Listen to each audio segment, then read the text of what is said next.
Cerita ini fakta atau fiksi? Silakan putuskan sendiri.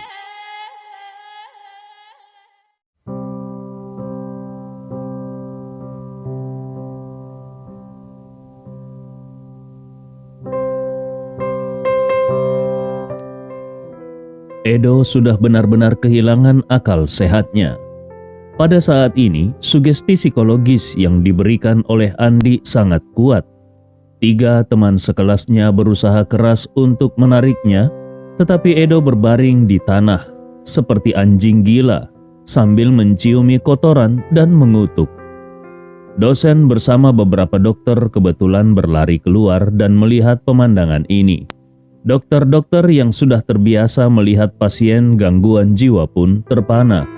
Mereka pernah melihat berbagai jenis gangguan jiwa, tetapi yang seperti ini benar-benar baru pertama kali mereka lihat.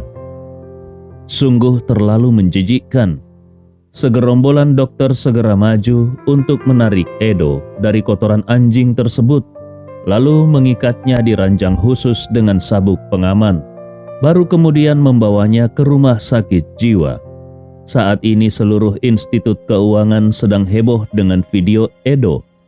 Banyak orang yang setelah menonton video tersebut langsung muntah di tempat, tetapi mereka tetap menahan rasa jijik untuk menyaksikan video Edo yang benar-benar merusak pandangan dunia mereka. Banyak orang merasa puas melihat nasib Edo ini, karena banyak juga yang tahu bahwa Edo adalah seorang super psikopat yang suka mengendalikan gadis-gadis secara psikologis, memaksa mereka untuk melukai diri sendiri atau bahkan bunuh diri demi memuaskan hasratnya yang menyimpang. Banyak orang yang merasa sangat jijik, bahkan membenci Edo. Namun karena tidak ada yang berani melawannya, maka Edo tidak pernah mendapat balasan atas tindakannya. Namun, Edo yang suka memberikan sugesti psikologis kepada orang lain, kini malah menjadi pasien gangguan jiwa yang mengerikan. Hal ini bukan hanya ironis, tapi juga sangat memuaskan. Sungguh memuaskan hati mereka. Pesawat pribadi keluarga hartawan sudah mendarat di Bandara Makassar. Perjalanan dari Manado ke Makassar tidak terlalu lama. Pesawat pribadi keluarga hartawan hanya memerlukan waktu beberapa saat untuk tiba di sini. Kemudian, Doni bersama dengan Alvin serta beberapa dokter terkemuka segera turun dari pesawat. Di samping pesawat, beberapa mobil Rolls-Royce sudah menunggu. Rombongan itu dibagi menjadi 3 mobil dan langsung menuju Rumah Sakit Jiwa Cahaya. Rumah sakit jiwa ini letaknya tidak terlalu jauh dari bandara, sehingga mereka segera tiba di rumah sakit. Ketika mereka tiba di rumah sakit, Edo sedang diikat erat di ranjang, berjuang dengan sekuat tenaga. Mulutnya disumpal dengan handuk karena dia berusaha menggigit lidahnya sendiri untuk bunuh diri, sehingga membuat dokter segera menyumpal mulutnya. Saat ini, Edo tampak seperti penderita rabies. Seluruh tubuhnya benar-benar dalam keadaan gila. Melihat putranya dalam keadaan seperti ini, hati Doni terasa sangat sakit. Dia segera mendekat dan berkata, "Edo, ayah datang." Namun Edo sama sekali tidak mengenali ayahnya. Dia hanya ingin mencium kotoran. Dia berusaha keras meronta. Pergelangan tangan dan pergelangan kakinya yang terikat oleh sabuk pengaman penuh dengan luka, bahkan mengeluarkan darah. Doni segera memerintahkan dokter spesialis yang dibawanya. "Cepat lihat, apa yang sebenarnya terjadi padanya?" Dokter itu mengangguk dan berkata, "Aku akan memberikan suntikan penenang kepada tuan muda kedua terlebih dahulu." Setelah berkata demikian, dia segera mengambil suntikan penenang itu dari kotak medisnya dan tanpa ragu memberikan suntikan kepada Edo. Namun, setelah suntikan itu, Edo sama sekali tidak menunjukkan tanda-tanda tenang. Dia masih meronta dengan sekuat tenaga. Mulutnya merintih entah berkata apa, tapi tidak terdengar jelas karena disumpal handuk. Melihat suntikan penenang tidak berpengaruh, Doni segera bertanya, "Apa yang terjadi?" Dokter spesialis itu tampak bingung dan berkata, "Tuan Hartawan, setelah suntikan ini, bukan hanya manusia, bahkan sapi pun pasti akan tumbang. Tetapi tuan muda kedua sama sekali tidak bereaksi." Doni langsung berkata, "Tidak perlu kau katakan. Aku juga tahu kalau dia tidak bereaksi sama sekali. Yang ingin kutanyakan adalah, sekarang kita harus bagaimana?" Dokter tersebut berpikir sejenak dan berkata, "Aku rasa kita harus menambah dosisnya sedikit. Bagaimanapun juga, yang terpenting adalah membuat tuan muda tenang." Doni mengangguk dan berkata, "Tunggu apa lagi? Cepat lakukan." Dokter ahli itu berkata, "Tuan Hartawan, penggunaan obat penenang yang berlebihan bisa merusak tubuhnya. Jadi..." Sebelum dokter tersebut menyelesaikan kalimatnya, Doni dengan tegas berkata, "Saat ini dia sudah merusak tubuhnya sendiri. Yang paling penting adalah membuatnya tenang dengan segera." Dokter ahli itu segera mengangguk. "Baiklah." Dan kemudian dia bersiap untuk menambah dosis. Setelah suntikan kedua, Edo masih tidak menunjukkan perubahan yang signifikan. Dokter ahli berkata, "Ini sungguh aneh. Obat penenang ini sangat kuat. 2 suntikan seharusnya bisa membuat gajah yang marah menjadi tenang. Tetapi tuan muda masih sangat gelisah. Ini benar-benar tidak masuk di akal." Pada saat ini, ahli jantung di sebelahnya berkata, "Ini tidak baik. Tubuh tuan muda sedang bergetar. Sepertinya detak jantungnya sangat cepat." Setelah itu dia segera mengeluarkan monitor jantung portable dan setelah memeriksanya, detak jantung Edo mencapai 180 denyut per menit. Ahli jantung itu segera berkata, Ini adalah angka denyut jantung setelah olahraga berat tanpa oksigen. Kalau tuan muda terus dengan detak jantung seperti ini, jantungnya mungkin tidak akan bisa menanggungnya lagi." Doni segera bertanya, "Kalau dia tidak bisa menanggungnya, lalu apa yang akan terjadi?"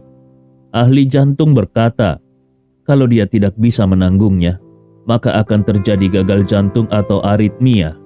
Bahkan mungkin terjadi serangan jantung yang bisa mengancam nyawanya."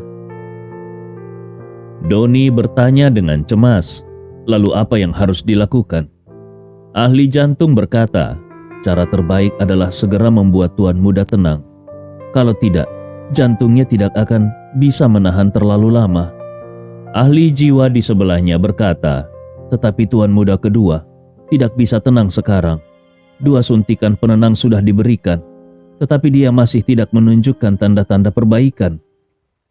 Edo masih terus meronta dengan keras dan itu membuat detak jantungnya semakin cepat. Ahli jantung berteriak panik, "Tidak bisa, detak jantungnya terus meningkat. Kalau terus seperti ini, dia akan segera berada dalam bahaya." Doni dengan cemas bertanya kepada 3 teman sekelas Edo yang sudah ketakutan, "Apa yang terjadi dengannya malam ini? Apakah ada cara untuk membuatnya tenang?" Ketiga teman itu saling memandang dan salah satu dari mereka memberanikan diri berkata, "Paman, malam ini setelah Edo kembali ke asrama, dia mulai menciumi kotoran.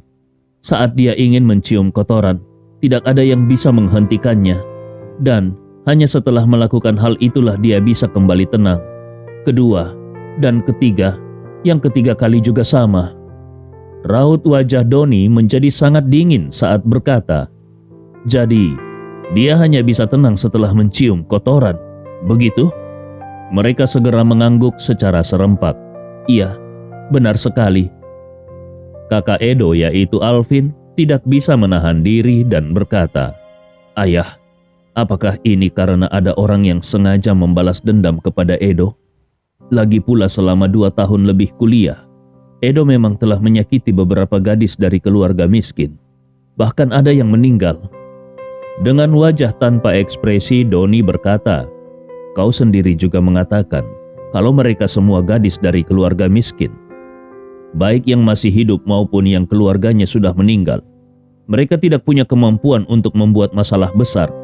Aku curiga ada sesuatu yang lebih rumit di balik ini." Pada saat ini, ahli jantung berkata, "Tuan hartawan, detak jantung Tuan muda kedua sudah melebihi 220. Kalau terus begini, dia akan segera berada dalam bahaya." Doni menggertakkan giginya dan setelah beberapa saat dia berkata, "Biarkan dia menciumnya." Kakak Edo yaitu Alvin berkata dengan kaget, "Ayah, kita tidak bisa membiarkannya menciumi kotoran itu di toilet. Itu terlalu menjijikkan." Doni dengan suara dinginnya berkata, "Sekarang tidak ada cara lain. Yang paling penting adalah menyelamatkan nyawanya. Biarkan dia melakukannya. Setelah dia stabil, baru kita pikirkan cara lain." Malam ini, suasana benar-benar sangat berfluktuasi. Di satu sisi, Edo sudah menghancurkan semua pandangan dunia orang-orang. Sementara di sisi lain, Ichang mengikuti Jeffrey dengan membawa 3 tanaman herbal ungu berusia 100 tahun dan dengan terburu-buru kembali ke rumah keluarga Ferry.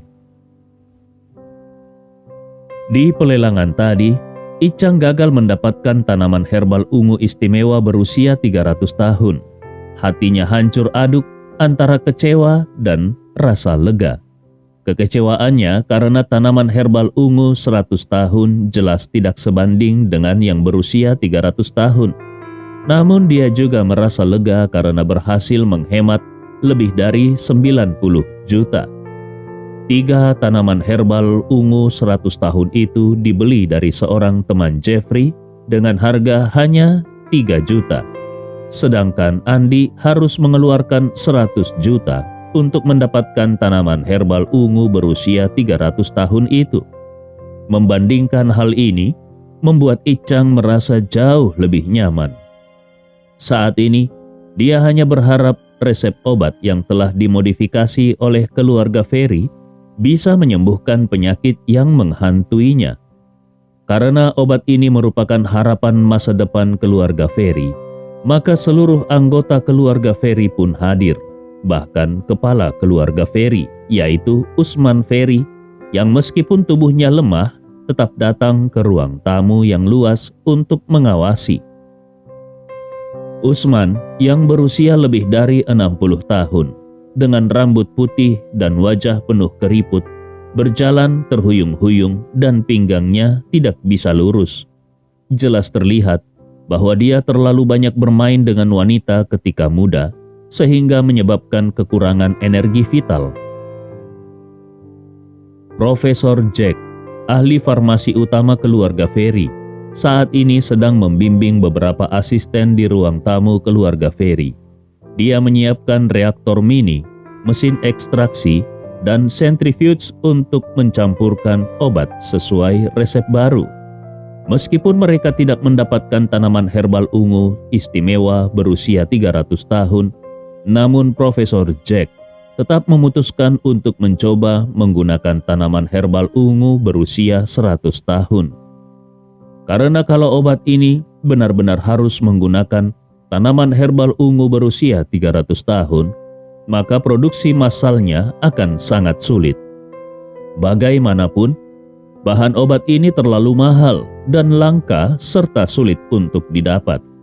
Jadi kalau bisa dibuktikan bahwa tanaman herbal ungu berusia 100 tahun atau bahkan yang lebih rendah pun bisa digunakan, maka kapasitas produksinya bisa ditingkatkan secara signifikan dan biaya bisa ditekan. Seluruh anggota keluarga Ferry sangat bersemangat karena kalau obat ini bisa berhasil diproduksi dan memiliki efek yang diharapkan, maka itu akan melampaui obat barat. Keluarga Ferry bahkan mungkin bisa menjadi perusahaan farmasi kelas dunia hanya dengan satu obat ini. Pada saat itu, kalau obatnya dijual ke seluruh dunia, bukankah mereka akan meraup keuntungan besar? Ichang tidak tahu seberapa besar potensi keuntungan obat ini kalau berhasil. Saat ini yang dia pikirkan hanyalah apakah obat ini bisa menyembuhkan dirinya atau tidak. Kalau berhasil, dia pasti akan mencari beberapa wanita untuk merayakannya selama 3 hari 3 malam. Beberapa waktu terakhir ini, dia benar-benar sangat menderita. Dia cemas melihat Profesor Jack bekerja. Profesor Jack pertama-tama menimbang dan membagi setiap bahan obat yang berharga, lalu memasukkannya satu persatu ke dalam centrifuge sesuai urutannya. Usman melihat ekspresi tegang Icang, lalu tersenyum dan berkata, "Tuan Icang, ini adalah formula generasi baru yang telah kami modifikasi berdasarkan resep rahasia keluarga Ferry. Menurut perhitungan dan prediksi Profesor Jack, kami telah sepenuhnya menghilangkan semua efek samping yang berbahaya. Ini adalah obat ajaib yang sesungguhnya. Aku berani menjamin, setelah kau meminumnya, penyakitmu pasti akan sembuh." Mendengar ini, Icang tidak bisa menahan kegembiraannya dan berkata, "Itu benar-benar kabar baik. Semoga efek obat ini tidak mengecewakanku." Usman segera menepuk dadanya dan berkata, "Tuan Icang, jangan khawatir. Obat ini pasti bisa menyembuhkan penyakitmu." Sebelum resep ini dimodifikasi, aku berkeliling dunia dengan mengandalkan obat ajaib ini. Mengatasi 10 wanita sekaligus bukanlah masalah bagiku. Kata-kata Usman membuat Icang semakin bersemangat. Harapannya kembali tinggi. Dia berharap obat ini benar-benar bisa mengembalikan kejantanannya. Icang tergoda oleh gambaran yang dilukiskan oleh Usman dan bertanya dengan penasaran, "Benarkah khasiatnya sehebat itu?" Usman menjawab dengan sangat serius, "Tuan Icang, obat ajaib keluarga Ferry kami memiliki efek 3 hingga 4 kali lipat lebih berkhasiat, lebih kuat daripada Viagra. Dengan formula yang telah diperbaiki, efeknya bahkan bisa mencapai 10 kali lipat." Icang langsung merasa sangat gembira. Dengan efek sehebat itu, tampaknya penyakit kronisnya kemungkinan besar bisa sembuh total. Saat ini Jeffrey dengan penasaran bertanya, "Ayah, kalau obat ini diproduksi massal, bukankah bisa dijual ke luar negeri dan mengalahkan Viagra di luar sana?" Usman mengangguk dan berkata, "Tentu saja. Kalau kita bisa memproduksi massal, maka pria di seluruh dunia akan menggunakan obat ajaib keluarga Ferry. Di pasar, hanya akan ada satu obat pria ajaib, yaitu obat keluarga Ferry." Sambil berbicara, Usman berbalik kepada Icang dan berkata, "Aku tidak tahu apakah Tuan Icang tertarik untuk berinvestasi di pabrik obat keluarga Ferry. Kalau Tuan Icang bersedia, hanya dengan investasi 2 atau 3 miliar, kau bisa mendapatkan keuntungan 100 miliar dalam 1 tahun." Icang sangat tergoda. Sebagai seorang pebisnis, dia juga tidak bisa mengabaikan keuntungan sebesar ini. Kalau obat keluarga Ferry benar-benar sehebat itu, pasti akan menghasilkan keuntungan besar. Dia pun tersenyum dan berkata, "Kalau efek obat ini terbukti, bahkan investasi 10 miliar pun bukan masalah. Namun, aku harus melihat hasilnya terlebih dahulu." Usman sudah menunggu kata-kata ini. Dia segera tertawa terbahak-bahak dan berkata, "Tuan Icang, dosis pertama obat ini akan kau coba terlebih dahulu. Kalau kau merasa puas, kita bisa lanjut berbicara tentang investasi." Namun Usman tidak menyadari bahwa penyakit Icang tidak bisa disembuhkan dengan obat biasa. Selain itu, obat yang disebut ajaib dari keluarga Ferry ini, meskipun telah dimodifikasi, masih belum terbukti sepenuhnya efektif dan bebas dari efek samping. Tetapi Icang yang penuh dengan keinginan untuk kembali berjaya tidak memikirkan kemungkinan kegagalan. Dia begitu bersemangat dan merasa keringat dingin membasahi tubuhnya. Dia sudah tidak sabar untuk segera meminum obat ajaib keluarga Ferry.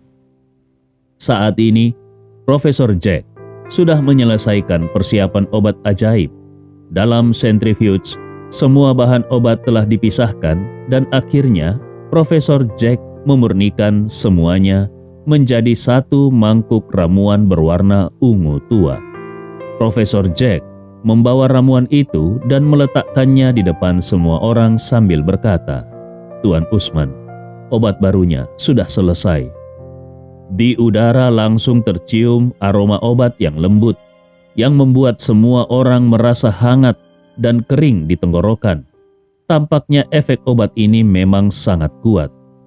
Usman menatap Icang sambil tersenyum dan berkata, "Tuan Icang, silakan diminum." Icang sudah tidak sabar lagi. Matanya memandang ramuan itu dengan penuh semangat dan dia menelan ludahnya. Selama ini dia menahan siksaan yang luar biasa sebagai seorang pria yang impoten. Hal ini sangat sulit untuk ditanggung.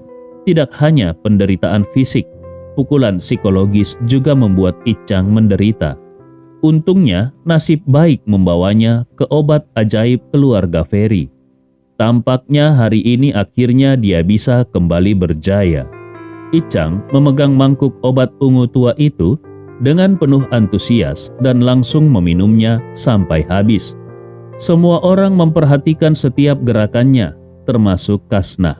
Sebenarnya Kasnah lebih suka berada bersama Icang. Bagaimanapun grup milenium milik Icang jauh lebih besar dan Icang juga lebih royal dalam membelanjakan uang untuknya. Setidaknya dia pernah mendapatkan uang saku 15 juta dari Icang. Sementara ketika bersama dengan Jeffrey, dia tidak mendapatkan banyak manfaat. Kalau Icang pulih kembali, kemungkinan besar dia akan meminta Kasnah kembali dari Jeffrey. Keluarga Ferry juga memperhatikan Icang dengan saksama. Bisa dikatakan Icang adalah percobaan pertama untuk obat baru ini. Semua orang ingin melihatnya berhasil, karena kalau berhasil maka keluarga Ferry akan kaya raya. Setelah meminum ramuan itu, Icang segera merasakan aliran panas yang kuat di antara kedua ginjalnya. Semakin lama semakin panas dan semakin membara. Aliran panas itu berkumpul di perut bagian bawahnya, kemudian mengalir ke area vitalnya. Icang merasakan semacam dorongan yang membuatnya sangat gembira. Dia tidak bisa menahan kegembiraannya dan berkata, "Ini obat ajaib. Aku sekarang merasa panas dan membara. Sepertinya aku akan segera pulih sepenuhnya." Jeffrey segera berkata, "Selamat Icang, atas kebangkitanmu yang penuh semangat dan kekuatan." Usman juga sangat bersemangat. Dia berdiri dan tertawa terbahak-bahak. "Mulai hari ini, keluarga Ferry akan menjadi perusahaan farmasi terkemuka di dunia dan berdiri di puncak dunia." Setelah itu, dia langsung berbicara kepada Profesor Jack. "Profesor Jack, kau sudah bekerja keras. Setelah obat ini diluncurkan, aku akan memberikanmu sebuah villa dan 50 juta tunai sebagai hadiah." Profesor Jack sangat gembira dan segera membungkuk. "Terima kasih, Tuan Usman." Di sisi lain, Kasnah melihat tampaknya Icang benar-benar sudah pulih. Jadi dengan suara lembut dia berkata, "Tuan Icang, selamat atas kesembuhanmu." Setelah itu dia memberikan tatapan menggoda kepada Icang. Icang merasa sangat tergoda oleh tatapan Kasnah dan mengingat dirinya yang akan pulih sepenuhnya. Dia langsung berkata kepada Jeffrey, "Saudaraku, aku tahu Kasnah sudah menemanimu selama beberapa hari ini, tapi sekarang aku baru sembuh dari penyakitku dan aku perlu Kasnah untuk membantuku menguji efek obat ini. Jadi aku akan membawa Kasnah malam ini." Jeffrey merasa agak tidak senang mendengar ini. Bagaimanapun, dia sudah mulai menyukai Kasnah. Dan sebagai seorang pria, dia memiliki naluri posesif terhadap apa yang dia sukai.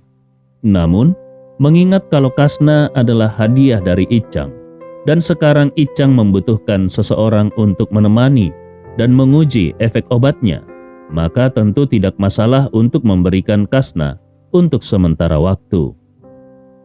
Jadi dia pun setuju. "Karena kau sudah meminta, tentu aku tidak akan menolak." Icang mengangguk puas dan segera berkata kepada Kasnah, "Kasnah, ayo kita kembali ke rumah keluarga Tama sekarang." Kasnah segera menjawab, "Baiklah, mari kita pergi sekarang agar kau tidak menunggu terlalu lama." Icang tiba-tiba ingat sesuatu dan berbalik bertanya kepada Usman. "Oh iya, sekarang aku hanya merasa panas dan membara. Berapa lama lagi aku benar-benar pulih sepenuhnya?" Usman buru-buru berkata, "Diperkirakan efek obatnya belum sepenuhnya muncul. Bagian tubuhmu yang rusak harus diperbaiki terlebih dahulu. Dan setelah perbaikan itu selesai, kau akan mendapatkan kembali kekuatanmu. Aku memperkirakan bahwa setelah setengah jam hingga 1 jam, kau akan bisa berdiri dengan gagah." Icang dengan penuh semangat berkata, "Kalau begitu, waktunya sudah mendesak. Aku tidak akan mengganggumu lebih lama lagi dan akan segera pergi." Setelah berbicara, dia segera membawa Kasna dan meninggalkan kediaman keluarga Ferry. Saat berada di dalam mobil, Icang sudah tidak bisa menahan diri.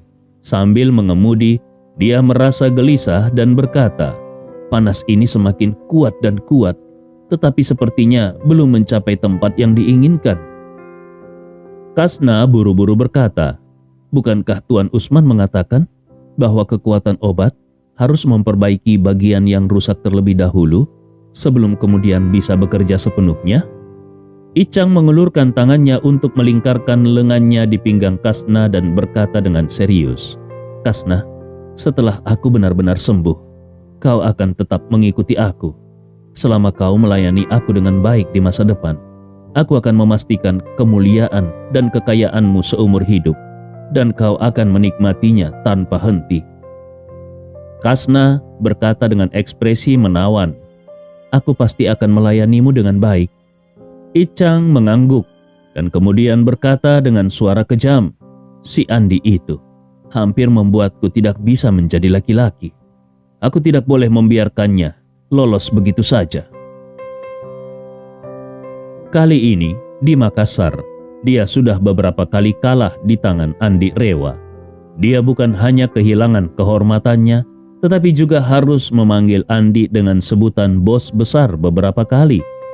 Bisa dikatakan bahwa wajah Icang hilang karena Andi. Setelah dia sembuh dari penyakitnya, dia tidak perlu takut lagi pada Andi dan juga tidak perlu takut pada Dr. Fajar. Dia hanya perlu mencari kesempatan untuk menyingkirkan mereka berdua. Menurutnya, Dr. Fajar juga sangat menyebalkan. Dr. Fajar bahkan tidak menggunakan obat untuk menyembuhkan dirinya dan malah mengancam. Benar-benar kurang ajar. Segera Icang mengendarai mobilnya kembali ke rumah keluarga Tama. Setelah mereka berdua turun dari mobil, mereka berjalan melewati ruang tamu dan langsung menuju ruang tamu di lantai 2. Nyonya Tama sedang minum teh di aula, dan ketika dia melihat Icang menarik Kasna kembali dan keduanya buru-buru naik ke atas, dia bertanya kepada Paul yang ada di sampingnya, "Apakah penyakitnya sudah sembuh?" Paul mengangkat bahunya dan berkata, "Entahlah, tapi karena dia terburu-buru kembali ke kamar, aku merasa dia sudah membaik." Nyonya Tama mengangguk sambil tersenyum dan berkata, "Baik, baguslah. Kalau Icang bisa mendapatkan kembali kekuatannya, Kasna juga bisa mengikutinya lagi, dan investasi lanjutan grup Tama sebesar $70 juta akan menjadi kenyataan lagi." Setelah mengatakan itu, Nyonya Tama buru-buru berkata kepada Paul, "Pergilah, dengarkan di depan pintu kamar mereka. Lihat, apakah Icang benar-benar sudah pulih? Kalau benar, aku akan berbicara dengan Icang tentang investasi kedua besok pagi." Paul berkata dengan malu-malu, "Bu, Kasna adalah putriku. Aku tidak seharusnya menguping di depan pintunya, itu tidak pantas." Nyonya Tama memelototinya dan berkata, "Kau ini tidak berguna. Apa yang paling penting sekarang? Yang paling penting saat ini adalah mengetahui apakah Icang sudah pulih atau belum." Istri Paul yaitu Novia segera mengangguk dan berkata, "Ibu benar. Saat ini yang paling penting adalah kondisi Tuan Icang. Kalau kau merasa malu menguping, biar aku saja yang melakukannya." Nyonya Tama memandang Novia dengan penuh penghargaan dan berkata, "Novia, kau memang lebih berani dalam bertindak. Di keluarga ini, memang para wanita yang lebih kuat. Aku sendiri lebih baik dalam mengelola urusan daripada ayah mertuamu. dan kau juga lebih baik daripada Paul. Bahkan cucu tidak tahu malu seperti Najwa itu, kemampuannya juga lebih baik daripada Basri. Memang benar, di keluarga kita ini, wanita lebih kuat daripada pria. Saat ini di dalam kamar, Icang terbaring di tempat tidur dan menunggu dengan gelisah kedatangan efek obatnya. Sementara itu, Kasna mengenakan jubah mandi dan pergi ke kamar mandi terlebih dahulu. Icang merasa agak aneh. Bagian perutnya telah terasa panas sejak berada di rumah keluarga Ferry, tetapi bagian pentingnya tetap tidak ada perubahan. Bahkan pada saat ini, dia merasa sedikit gatal dan sakit. Icang menghibur dirinya sendiri. Mungkin obatnya sudah mulai bekerja. Pada saat ini Kasna juga sudah kembali dari kamar mandi. Seperti seekor kucing liar, Kasna berbaring di pangkuan Icang dan bertanya dengan lembut, "Bagaimana? Apakah kau merasa ada kemajuan sekarang?" Icang menggelengkan kepalanya dengan wajah muram dan berkata, "Belum, tapi seharusnya segera." Kasna ingin memperlakukan Icang dengan baik untuk mendapatkan lebih banyak keuntungan. Jadi dia melemparkan tatapan menggoda dan kemudian membuka pakaian Icang. Melihat ini, Icang juga menunjukkan pandangan yang penuh harapan. Dia merasa tidak sabar. Sebagai seorang pria, dia telah menahan diri terlalu lama dan menderita terlalu banyak. Namun, di detik berikutnya, Kasna tiba-tiba berteriak ketakutan. Suaranya menusuk telinga. Kasna berseru, "Astaga, apa yang terjadi padamu? Kenapa kau mulai berubah menjadi hitam ungu dan bahkan ada sedikit kerusakan di akarnya?" Pikiran Icang langsung meledak. "Apa?" Dia mendorong Kasna menjauh dan melihat ke bawah. Setelah melihat dengan jelas, wajahnya langsung pucat. Awalnya dia pikir mungkin efek obat belum terasa, tetapi tidak pernah terbayangkan olehnya kalau bagian pentingnya telah berubah menjadi hitam ungu. Bahkan ada tanda-tanda kerusakan. Apa yang sebenarnya terjadi di sini? Icang merasa kepalanya berputar hampir gila. Kalau sebelumnya dia sangat berharap bisa pulih setelah minum obat, maka sekarang dia sangat putus asa. Dari seorang pria yang sehat menjadi seorang yang tidak berguna. Dia merasa putus asa setelah beberapa kali mendapat harapan, tetapi kemudian jatuh ke dalam kesulitan. Setelah susah payah mendapatkan obat mujarab dari keluarga Ferry, dia ternyata mengalami kerusakan dan perubahan warna yang membusuk setelah mengonsumsinya. Dari surga ke neraka, tidakkah ini terlalu berlebihan? Icang langsung memaki, "Kurang ajar, ini pasti obat keluarga Ferry yang bermasalah. Sudah kuduga, kalau Usman nih, orang tua sampah itu, tidak mungkin begitu baik memberiku obat untuk pertama kalinya. Jelas dia memperlakukan aku sebagai tikus percobaan." Kasna juga terkejut dan secara refleks berkata, "Lalu, apa yang harus kita lakukan sekarang?" Icang langsung menamparnya dengan marah. "Ini sudah hampir membusuk. Apalagi yang bisa kita lakukan? Cepat bawa aku ke rumah sakit. Suruh ayahmu segera menyiapkan mobil." Paul hampir hancur saat mendengar mereka akan pergi ke rumah sakit lagi. Awalnya dia pikir Icang akhirnya akan sembuh kali ini dan putrinya akan mendapatkan kembali kasih sayang Icang. Tetapi siapa sangka kali ini ternyata sia-sia lagi. Bahkan menurut Icang, situasinya kali ini jauh lebih buruk daripada sebelumnya. Larut malam, Paul mengemudi dan membawa Icang serta 2 pengawal. Mereka terburu-buru menuju rumah sakit. Icang bahkan tidak mengambil nomor antrian gawat darurat, tetapi langsung menerobos masuk ke ruang gawat darurat rumah sakit dengan pengawalnya. Begitu masuk ruang gawat darurat, mereka melihat seorang dokter pria sedang duduk di depan komputer. Icang langsung melepaskan sabuknya dan menurunkan celananya di tempat. Dokter di ruang gawat darurat itu langsung terkejut. "Apa yang kau lakukan? Kau ini orang gila ya?" Dokter pria itu terkejut dan segera berteriak, "Cepat angkat celanamu dan keluar dari sini. Kalau tidak, aku akan memanggil petugas keamanan. Tengah malam tiba-tiba bertemu dengan situasi seperti ini, siapapun pasti akan sangat terkejut. Icang dengan wajah putus asa menjelaskan, "Dokter, kau salah paham. Aku bukan orang gila. Aku mengalami masalah serius dengan tubuhku. Jadi tolong periksa aku.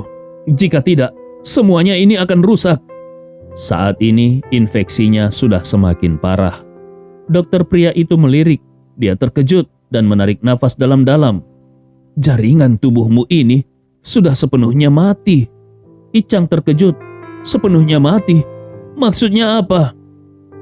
Dokter pria itu berkata, "Artinya, sudah tidak ada lagi yang bisa diselamatkan. Seperti beberapa orang yang mengalami kecelakaan mobil, kaki mereka hancur menjadi bubur daging dan tidak bisa dipulihkan lagi. Begitu juga dalam menghadapi infeksi serius, hanya bisa diamputasi dan tidak ada cara lain." Mata Icang memerah dan dengan putus asa dia berkata, "Maksudnya, mengamputasi bagian bawahku?" Dokter mengangguk dan berkata, "Harus segera dipotong sebelum menyebabkan infeksi yang lebih parah ke seluruh tubuhmu." Icang menangis keras. "Aku seorang pria dewasa. Bagaimana mungkin aku memotong bagian itu? Aku hanya ingin menyelamatkan bagian bawahku itu. Meskipun tidak bisa digunakan lagi, tapi aku ingin dia tetap ada di sana." Sekarang, dia tidak lagi berharap bisa memulihkan fungsinya seperti semula. Asalkan tidak rusak, tetap ada di sana. Menjadi seorang Kasim pun tidak masalah. Memikirkan hal ini, dia segera memohon, "Dokter, asalkan kau bisa menyembuhkanku, berapapun harganya aku bersedia membayar. Tolong, pikirkan cara untukku." Dokter pria itu menggelengkan kepalanya dan berkata, "Ini bukan masalah uang. Kondisimu sangat parah sekarang. Jaringan tubuh sudah sepenuhnya mati. Jadi kusarankan kau langsung memotongnya." Sambil berbicara, dokter itu menjelaskan lebih lanjut, kalau tidak dipotong, saat infeksi dan pembusukan semakin parah, maka akan menyebabkan infeksi bakteri serius yang akan membuat sistem kekebalan tubuhmu runtuh dan kau akan menghadapi bahaya dalam hidupmu. Tahukah kau, setiap tahun ada beberapa pasien yang akhirnya mati karena menolak amputasi? Mereka mati karena infeksi bakteri yang tidak terkendali. Icang sudah sangat ketakutan. Saat ini dokter pria itu menenangkan. "Tenang saja, meskipun kasusmu sangat jarang, tapi aku pernah melakukan beberapa operasi serupa sebelumnya. Aku akan memastikan memotongnya dengan bersih, sehingga tidak akan ada sisa infeksi." Mendengar ini, air mata Icang mengalir di pipinya dan dia berkata, "Dokter, kumohon, tolong tunjukkan jalan keluar yang lain. Aku benar-benar tidak mungkin memotongnya. Aku sudah seperti Kasim hidup. Kalau benar-benar dipotong, itu lebih menyakitkan daripada menjadi Kasim. Aku lebih baik mati saja." Dokter pria itu menghela nafas dan berkata, "Maaf, tapi rumah sakit kami benar-benar tidak punya cara lain untuk menyelamatkanmu. Kalau kau tidak mau menjalani amputasi, kami tidak bisa mengobatimu." Icang hampir putus asa dan menggertakkan giginya. "Kalian semua sampah. Bahkan menghentikan infeksi pun kalian tidak bisa." Dokter pria itu juga agak marah dan dengan serius berkata, "Kenapa kau tidak bisa mendengarkan kata-kata dokter? Aku sudah memberitahumu. Dalam situasi seperti ini, jalan keluarnya hanya bisa melalui amputasi. Kemungkinan menghentikan infeksi sangat kecil. Dan jangan berpikir ini hanya masalah di bagian bawah. Infeksi bakteri akan segera menyebar melalui darah ke seluruh tubuh. Pada saat itu, kau akan menghadapi infeksi seluruh tubuh, sehingga sangat mudah menyebabkan bahaya hidup." Icang benar-benar putus asa. Saat ini di dalam hatinya, kebencian terhadap keluarga Ferry hampir mengalahkan kebenciannya terhadap Andi Rewa. Dia ingin menghabisi semua anggota keluarga Ferry. Memikirkan ini, dia berteriak kepada kedua pengawalnya, "Ikuti aku ke rumah keluarga Ferry sekarang." Cerita ini fakta atau fiksi? Silakan putuskan sendiri.